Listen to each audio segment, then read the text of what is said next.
Today we're going to look at this. It's the Scorpion Cam from CarpLounge.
So what is the Scorpion Cam? Well, it's a wireless camera that fits on top of the RT4, made by CarpLounge. So this is a very niche product. It's not going to suit everyone's fishing. This was primarily designed for people who were fishing at distance up against reed lines or under canopies of trees and bushes, where they needed to make sure that they were going into the right spot.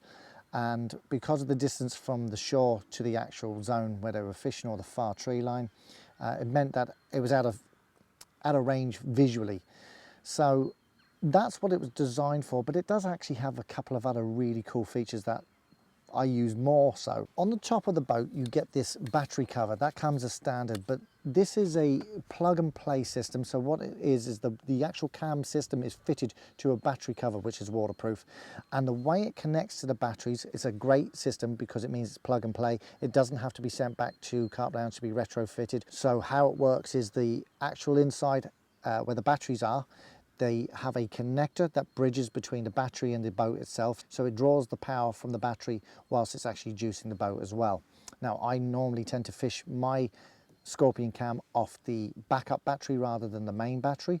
I let the main battery do its job working with the boat. I allowed then the backup battery provide power to the Scorpion camera system. So that's the actual unit that fits on the boat. Very simple to get up and running. Over here, this is the other section of the equipment, and this is where you also get a tripod, a wireless receiver and an LCD screen with a sun visor. So obviously this unit needs power, and the way it does that, it runs off a cord that goes straight to a connector that will allow you connect up to one of the lithium-ion batteries from CarpLounge. Now if you don't want to do that, if you're handy with soldering and making up little clips, and make a little unit that will clip into the actual connector, which is what I've done here, and it means then I can now power my unit either up from my CarpLounge box, which is what I tend to bring mostly with me nowadays, or you can even use something like a lead acid battery. Now when you're setting up the tripod, this is really important. The tripod has to be set as the highest you can get it. The reason being, you need really as much as a clear line of sight to the boat, to the actual receiving unit, to make sure that you get the best signal. Now, obviously, because of the range that this can go to, it's up to about 300 meters. I've used it up to about 150 meters with no problem at all. I've not gone any further than that, so I can't verify it will work at 300 meters, but the boys at CarpLounge tell me it is that way, so I have no reason to doubt them. The only thing I will say is certain times of the day, or even certain days themselves, atmospherics being what they are, can have a really big influence on the radio signal, and that's true of anything that has to deal with wireless. So that's something to be aware of. The wireless box here transmits straight to this box, which then throws up onto the LCD screen a visual of what you're looking at. The great thing about the actual LCD unit, it comes with an SD slot, which allows you put in a card and then you physically record what you're looking at. You can also turn it around to fish facing down into the water, and that means you can then look at the underwater features as you're driving the boat, or especially if you're on your zone where you're fishing, you can check out to see if you've got much weed on the bottom or whatever.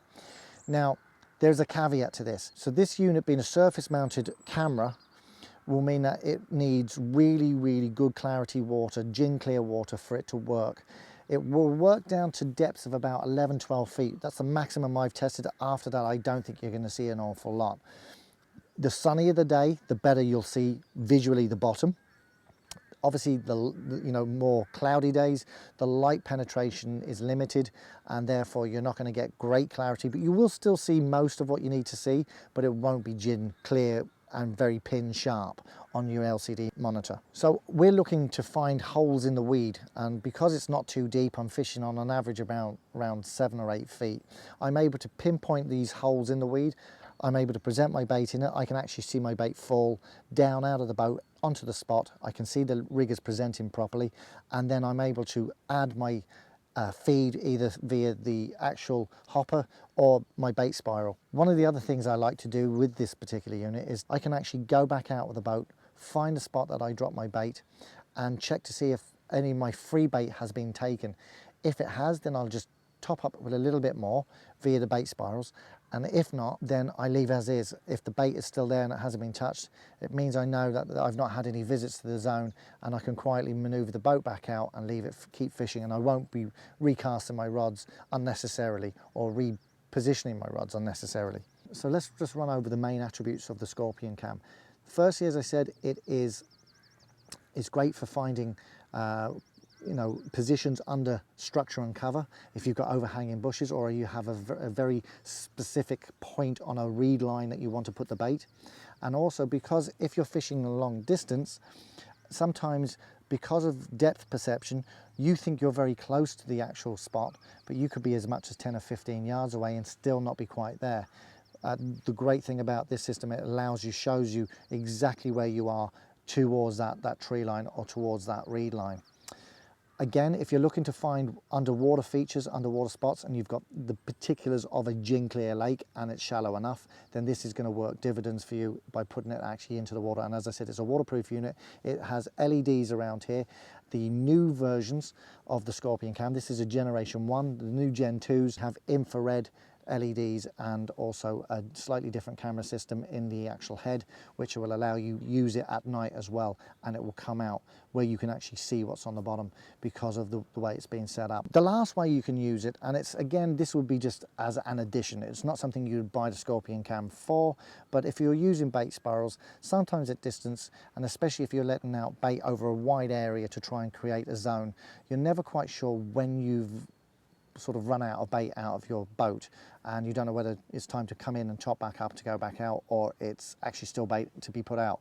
You face the actual camera down onto your bait spiral, and you'll know then via the LCD screen that you have completed the drop. So this is Jerry, CarpLounge, and the Scorpion Cam. Check it out on the website, and we'll see you in the next review video. Right, while I have you here, just to finish off the Scorpion Cam video, I just wanted to show you some of the luggage range that they do at CarpLounge. So when you buy your CarpLounge, you have an option of buying a baitboat bag, and it's a standalone black bag. They also do 2 other kits. One is this particular set, which is the Camo Kit, and it comes with a number of bags and a few little extras. They also do the Fox Camo Rucksack, which is a purpose-designed RT4 baitboat bag. It has a lot of extra pockets on the outside, so you can soak up all the auxiliary items that you may bring with your boat, and that's another route to go. This is the particular one I went for. I started off with the black bag and I upgraded immediately after seeing this in the flesh. For me, this is a much more functional set. So what you get is, you get the standard bag, which is just purely for the actual bait boat itself. Now, on the black bag, that's a standard black bag, it allows you to put a few other pieces into this, but I prefer just having my boat as a standalone in one bag. It's a smaller, more concise bag. Inside that, you get this pouch which holds this mat that my boat is sitting on top of.